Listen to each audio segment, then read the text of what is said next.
Bom, vamos falar então dos cânones de Dort. Os cânones de Dort, eles são, na verdade, as decisões oficiais que aconteceram no Sínodo de Dort, em 1618, 1619. Eles definem os princípios doutrinários da fé reformada, especialmente em resposta, é um dos principais objetivos, em resposta às heresias arminianas, tá bom? Então, o que são esses cânones de Dort? O termo cânone é usado por significar como regras, normas de doutrina fiel às Escrituras, tá bom? Então, só para você ter uma ideia, eles não substituem a Bíblia, tá? Esse não é o objetivo, assim como os outros dois documentos das três formas de unidade, Confissão de Fé Belga, Catecismo de Heidelberg. O terceiro item dessas três formas de unidade, que são os cânones de Dort, eles não pretendem substituir a Bíblia, tá? Só que, assim, eles são uma confissão secundária, ou seja, é uma síntese fiel das Escrituras sobre os 5 principais temas ali abordados, tá? Então, só para você ter uma ideia, quais são os 5 principais temas abordados? É a eleição condicional, a expiação universal, a depravação parcial, a graça resistível e a possibilidade de perda de salvação. Esses são os 5 pontos heréticos que foram erigidos, pelos remonstrantes, que são seguidores ali de Jacob Armínio, tá? Os remonstrantes, eles apresentaram em 1610 um documento chamado Remonstrância, no qual eles defendiam esses 5 pontos, tá? Então, muitas pessoas dizem que o calvinismo ele teria 5 pontos, porém não é isso, tá? Os cânones de Dort, na verdade, é um documento selado depois como considerado ali uma literatura importantíssima, que respondem às 5 heresias do arminianismo, tá? Então, o arminianismo ele traz uma eleição condicional, ele traz uma expiação universal, ele traz uma depravação parcial, ele traz uma graça que é possível resistir e ele ainda traz a possibilidade de perda de salvação. Então, em resposta a essas heresias arminianas, diga-se de passagem, muito abraçadas por religiões que seguem o pelagianismo e seguem o arminianismo também, especialmente no evangelicalismo brasileiro, segue muito, o pentecostalismo segue, enfim, eles acreditam numa eleição baseada numa condição, ou seja, Deus elegeu porque o homem fez isso ou aquilo, Na expiação universal eles acreditam que Jesus morreu por todas as pessoas. Na depravação parcial eles acreditam que existe a capacidade do homem pela sua própria força alcançar a santidade. Eles acreditam na questão do livre-arbítrio, por isso eles defendem a graça resistível, e eles acreditam também na perda de salvação. Tudo isso tem como base a plataforma arminiana, erigida pelo documento da remonstrância, através dos remonstrantes que são, na verdade, seguidores ali de Jacob Armínio e seus alunos, tá? Porém, nos cânones de Dort, que aconteceu como resposta a essa literatura, os cânones de Dort, ele é um documento, que foi formulado depois, assinado pelos que participaram do Sínodo de Dort, e ele formulou os cânones, que são essas respostas, esses padrões que comprovam que tudo isso que o arminianismo levantou é heresia. Então, os cânones de Dort, eles produziram 5 pontos em resposta a essa questão do arminianismo. Então, foi levantada a observação da depravação total, foi levantada a observação da eleição incondicional, foi observado, com base nas Escrituras, que a expiação de Cristo ela foi limitada, foi observado também que a graça ela é algo irresistível, tá? E também outro ponto de destaque como sã doutrina dos cânones de Dort é a perseverança dos santos, que é a preservação dos santos. Então, a sã doutrina, a verdade bíblica, que mais tarde foi popularmente conhecido como 5 pontos do calvinismo, na verdade foi resumido no que eles chamam um acrônimo de TULIP, né? Tulipa é uma coisa que analisa, fazendo um acrônimo ali das primeiras letras, né? Que formam 5 pontos ali que são considerados do calvinismo. Tá? Só para você saber o que significa a palavra cânone, né? Vem do grego canon, que significa regra, norma ou padrão. Então, os cânones de Dort são um conjunto normativo de declarações doutrinárias que estabelece o padrão oficial da fé reformada sobre temas ligados à salvação, especialmente em resposta, né, à controvérsia do arminianismo. Então, os cânones de Dort, ou cânones de Dordrecht, né, ou ainda cânones do Sínodo de Dort, é um documento oficial, né, confessional, dos mais importantes da tradição da fé reformada calvinista. Por quê?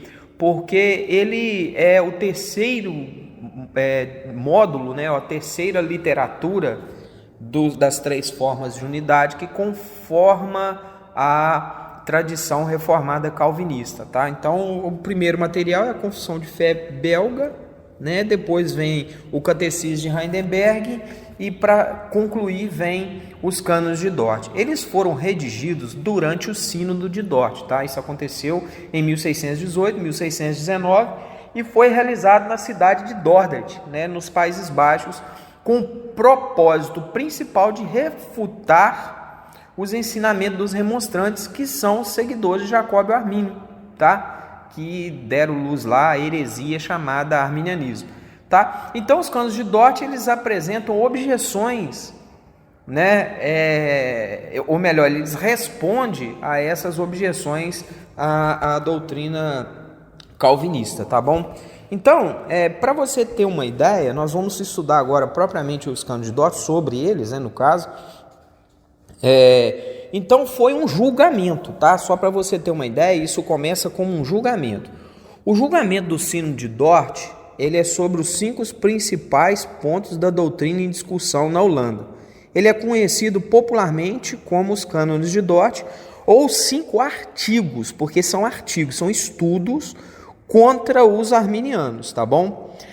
Trata-se de declarações doutrinárias adotadas ali no Sínodo de Dort, que reuniu na cidade de Dordrecht em 1618 e 1619. Então houve uma reunião, um sínodo com os sábios da época, inteligentíssimos, né? Alguns delegados. Não foi só um sínodo nacional, porque ele trouxe delegados internacionais. Nós tivemos 27 delegados estrangeiros representando 8 países, além dos 62 delegados holandeses que participaram desse sínodo, tá? Então, isso é importante se falar.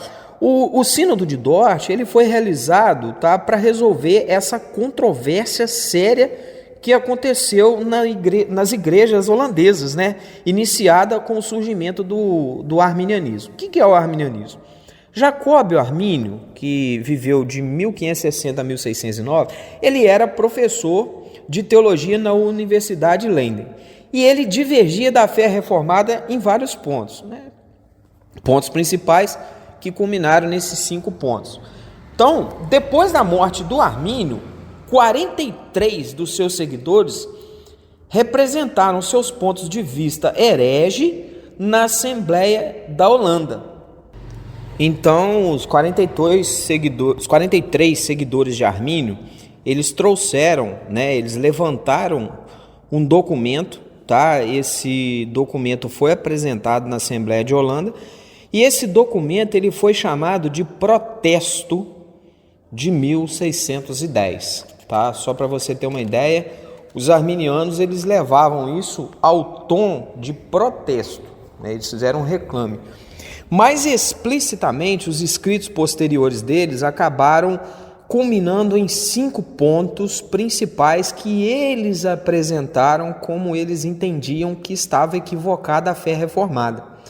Então eles levantaram esse documento como protesto, e esses escritos deles ensinavam 5 coisas heréticas. A primeira heresia que eles ensinavam é que a eleição era baseada na fé pressuposta ou só prevista por Deus. Ou seja, a predestinação em vias de fato não era conforme estava sendo pregada pela igreja reformada. Eles acreditavam que Deus, na verdade, ele elegeu porque ele previu, né? Eles trabalham muito, o arminiano trabalha muito a argumentação da preveniência, né? Da observância de Deus só prever, tá? O segundo ponto herético levantado pelo arminianismo é a universalidade da redenção de Cristo. Então eles acreditam que Jesus morreu por todos os homens, mesmo pelos que foram para o inferno. Jesus teria morrido por toda a humanidade, tá? Esse é o pensamento deles. O terceiro ponto, que seria o pior deles, é a questão de buscar na filosofia, que fique bem claro isso, não na teologia, a força de pensamento que está lá dentro do cerne do paganismo, do catolicismo apostólico romano, que era a crença no livre-arbítrio e na depravação parcial do homem. Então o homem, ele não estaria escravo do pecado, ele tem o livre-arbítrio. Esse é o pensamento arminiano, tá? Depois a gente vai aprender dentro desse canal, nas mensagens da igreja, por que a Bíblia não defende essa questão, tá? A quarta coisa que o arminianismo, né, esse documento de protesto, tá, de 1610, levantado pelos remonstrantes, que são os 43 alunos, seguidores de Jacóbio Armínio, ele também levantava a questão da resistibilidade à graça. Eles acreditavam que o homem é capaz de resistir ao poder de Deus. Um absurdo, né? Porque nós temos vários versículos bíblicos e fica claro que o homem, sendo Deus determinado, decretando, o homem não é capaz de resistir a Deus.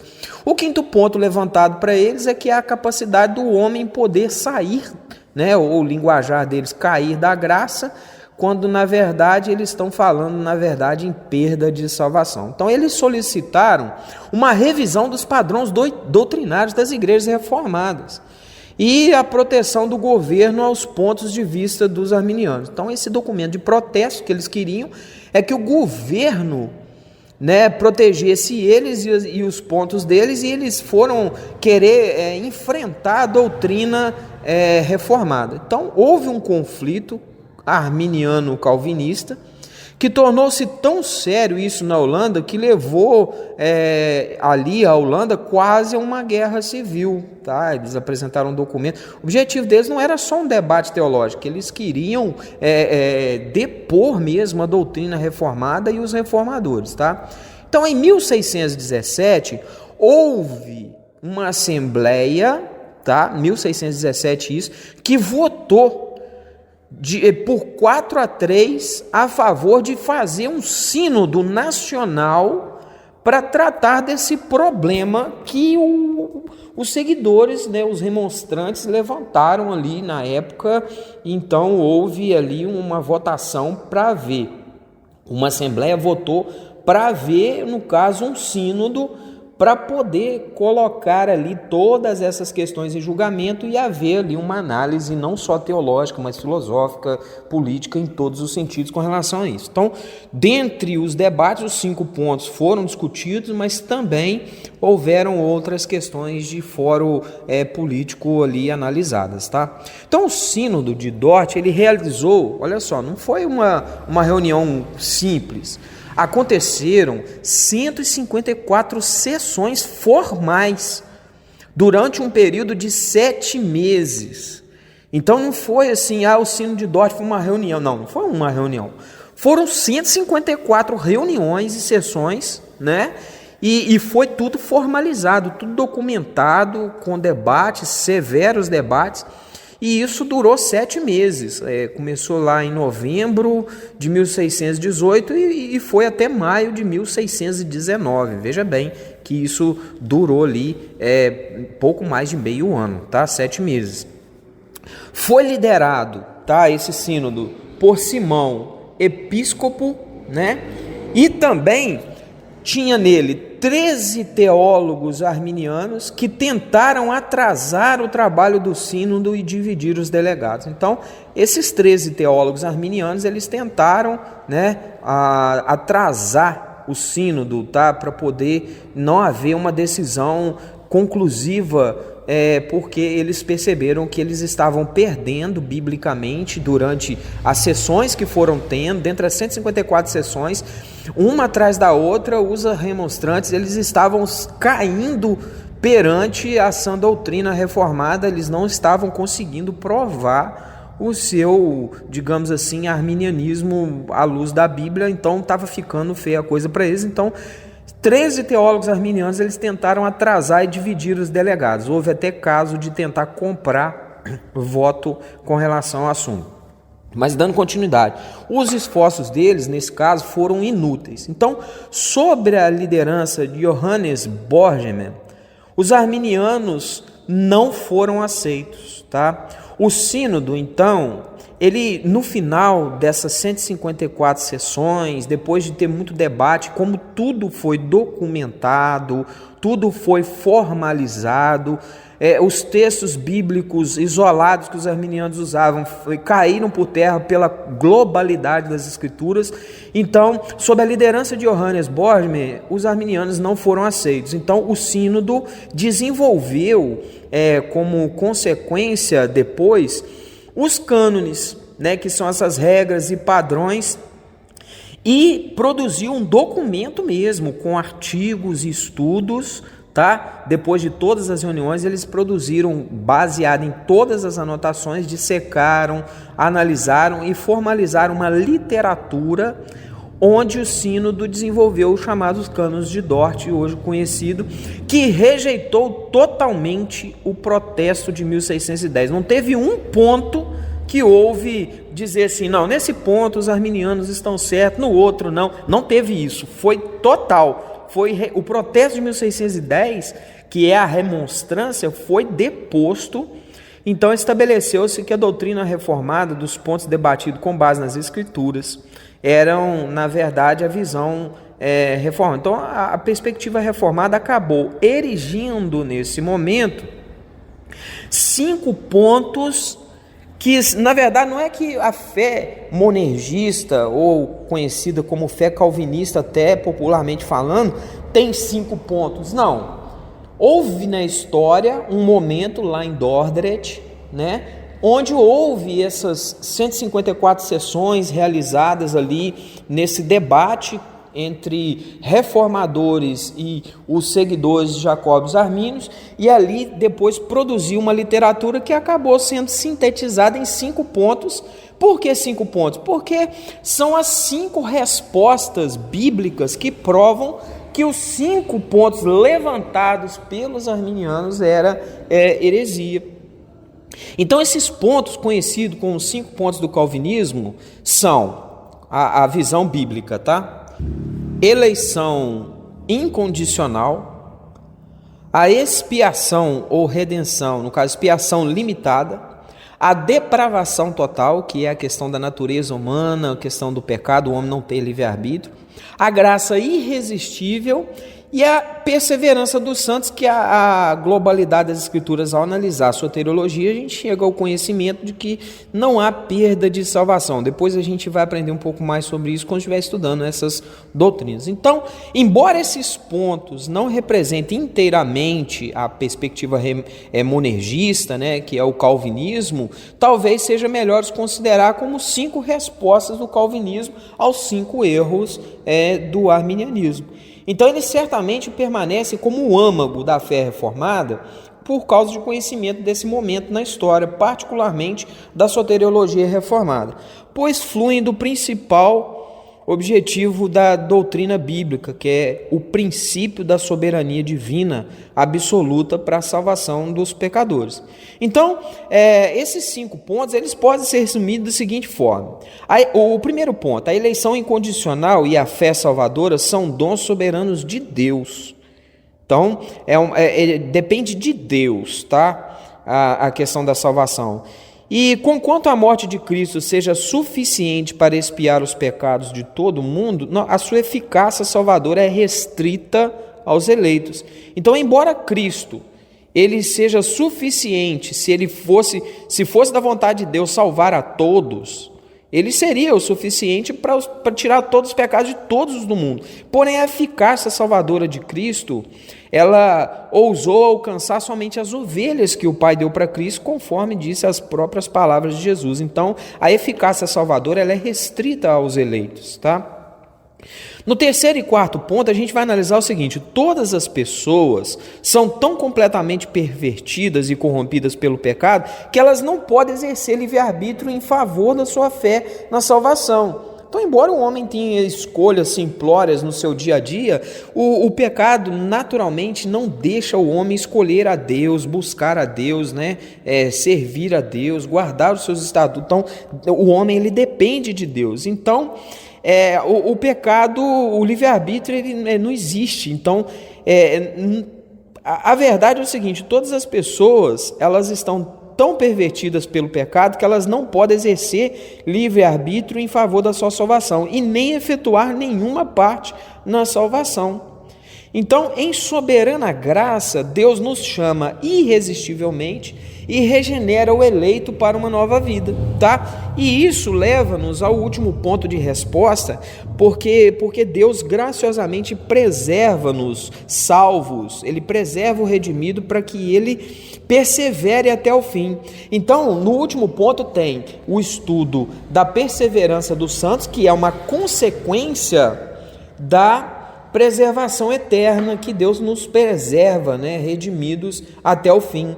Então, embora muitos possam ser atribulados por muitas fraquezas, à medida que buscam afirmar o seu chamado e a eleição, então, na verdade, é Deus quem está nos preservando. Então, exposto com simplicidade, o assunto principal dos cânones é a graça soberana concedida, a graça soberana merecida e a graça soberana necessitada e aplicada à graça soberana preservadora, tá? Então, embora os cânones tenham apenas 4 seções, falamos de 5 pontos de doutrinas, porque os cânones foram estruturados para responder os 5 pontos do protesto de 1610, que é a remonstrância dos remonstrantes, que são esses alunos aí de Jacobus Arminius que tentaram depor a fé reformada. Então, só para você ter uma noção um pouco da estrutura dos cânones de Dort, a seção 3 e 4 foram combinadas e transformadas em uma única seção, porque os teólogos de Dort consideraram inseparáveis, portanto, denominada como tópico de doutrina 3 e 4. Tá? Os cânones são únicos por causa do papel desempenhado como uma decisão judicial na controvérsia arminiana, tá? Então, o prefácio original chamou os cânones de julgamento, no qual tanto o ponto de vista verdadeiro, que concorda com a palavra de Deus, que diz respeito aos 5 pontos da doutrina, é explicado, quanto o ponto de vista falso, então, que discorda da palavra de Deus e é rejeitado. Então, foi explicado tanto o que é heresia como o que é verdade nos cânones de Dort. Então, contudo, os cânones são limitados, A gente sabe que tem muito mais para aprender aí. Então, por isso que os 3 pontos, 3 formas de unidade, eles se unem na Confissão de Fé belga, os catecismos de Heidelberg, mais os cânones de Dort, tudo isso soma um agrupamento de doutrina que ali agrupa o que se entende por calvinismo, tá? Então, eles focalizam apenas nos 5 pontos de discussão da doutrina. Então, cada seção do documento inclui uma parte positiva e uma parte negativa. A primeira, uma exposição da doutrina reformada sobre o assunto. E a segunda, uma rejeição dos erros arminianos correspondentes. Então, ao todo, os cânones contêm 59 artigos, tá? De exposição e 34 de rejeições de erro. Então, para resumir o que seriam os cânones de Dort, os cânones eles formam um documento equilibrado sobre as doutrinas específicas baseado nas Escrituras. Eles são a única forma da unidade que foi escrita por uma assembleia eclesiástica, tá? E que apresenta o ponto de vista de todas as igrejas reformadas naquela época, naqueles dias ali, tá? Então, todos os delegados holandeses e estrangeiros quer de persuasão supralapsariana e infralapsariana, um dos outros temas que nós vamos tratar aqui, o infralapsarianismo e o supralapsarianismo, são dois temas que a gente também vai estudar nessa lista aqui durante o nosso processo de estudo, tá? Então, tanto os que são supralapsarianos como infralapsarianos, sem exceção, eles apuseram suas assinaturas aos cânones, eles concordaram que os cânones de Dort estariam corretos, tá? E subscreveram eles, tá? Então, depois deles se uniram num culto de ação de graça, teve um culto, né? Para louvar a Deus pela preservação da sua doutrina da graça soberana entre a Igreja Reformada. Bom, terminando então as três formas de unidade, sabendo-se que nós vamos estudar os 7 principais símbolos de fé, 7 documentos principais da igreja, os 3 primeiros, considerados as 3 formas de unidade, nós observamos aqui nesses vídeos até aqui, até na aula daqui. Fica no canal, continua com a gente, assista aos próximos vídeos. Para ajudar o canal a engajar, comenta, curte, compartilha, né? Comenta aí, nem que seja perguntas, alguma dúvida, ou que Deus nos abençoe a todos nós, alguma coisa, comenta aí para o canal engajar, né, e a gente conseguir levar as informações de conhecimento a mais pessoas, tá bom? Agradeço aí a oportunidade e aqui quem fala, né, lógico, para me apresentar aqui é o professor Flávio Ferraz de Queiroz.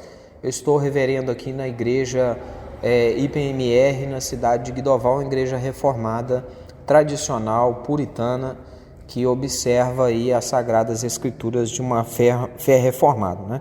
Que Deus abençoe os irmãos, graça e paz. Até o próximo vídeo.